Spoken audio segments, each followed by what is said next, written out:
ഇതുപോലെ കുഞ്ഞ് സ്റ്റൂളൊക്കെ നമ്മുടെ വീട്ടിൽ കേട് വന്നിട്ടുള്ള സ്റ്റൂള്, കുഞ്ഞു മക്കളൊക്കെ ഉണ്ടെങ്കിൽ എന്തായാലും ഇതുപോലെ കുഞ്ഞ് സ്റ്റൂൾ ഉണ്ടാവും. അത് അവർ യൂസ് ചെയ്ത് ഒരു വിധമൊക്കെ നാശമായിട്ട് പിന്നെ നമുക്കത് യൂസ് ചെയ്യാൻ പറ്റാതാവുമ്പോൾ നമ്മൾ വെറുതെ കളയുക ചെയ്യുക. അതുകൊണ്ടുള്ള നല്ലൊരു റീയൂസാണ് കേട്ടോ. അപ്പോൾ ഞാൻ നല്ലൊരു സ്റ്റൂൾ തന്നെയാണ് എടുത്തിരിക്കുന്നത്, നിങ്ങൾക്ക് കാണിക്കാൻ വേണ്ടിയിട്ടാണ്.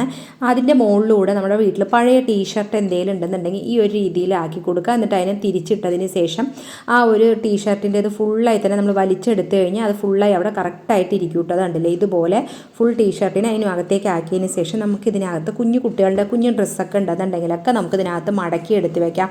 എല്ലാം നമ്മുടെ വീട്ടിൽ അലക്കാനുള്ള ഡ്രസ്സൊക്കെ ഉണ്ടെങ്കിൽ അതിനായിട്ട് നമ്മളൊരു ബോക്സൊക്കെ നമ്മൾ വാങ്ങാറുണ്ട്. അതൊന്നും ആവശ്യമില്ല കേട്ടോ. അപ്പോൾ ഇതുപോലെ ആക്കിയതിന് ശേഷം അതിൻ്റെ മുകളിൽ നിന്ന് ഇത് കണ്ടില്ലേ, ഇതിപ്പോൾ ഞാൻ അഴുക്ക് ഡ്രസ്സാണ്, ടീഷർട്ടിന് ഇത് ഫുള്ളായി ഇതുപോലെ വലിച്ചു കഴിഞ്ഞാൽ അത് കറക്റ്റ് കവർ ചെയ്തിരിക്കുകയും ചെയ്യും. നമ്മൾ നല്ല പുതിയ ഡ്രസ്സുകളാണ് മടക്കി വെക്കുന്നതെങ്കിൽ ഇതുപോലെ ആക്കി കഴിഞ്ഞിട്ട് ഈ ഒരു തുണി നമ്മൾ മുകളിലൂടെ അങ്ങനെ ഇടുകയാണെന്നുണ്ടെങ്കിൽ അതിനകത്ത് പൊടി പിടിക്കുക അങ്ങനെയുള്ള പ്രശ്നമൊന്നും വരില്ല കേട്ടോ. അപ്പോൾ നിങ്ങളുടെ അടുത്ത് പഴയ സ്റ്റൂൾ ഉണ്ടെന്നുണ്ടെങ്കിൽ നിങ്ങൾ ഇതുപോലെ ഒന്ന് ട്രൈ ചെയ്യുക.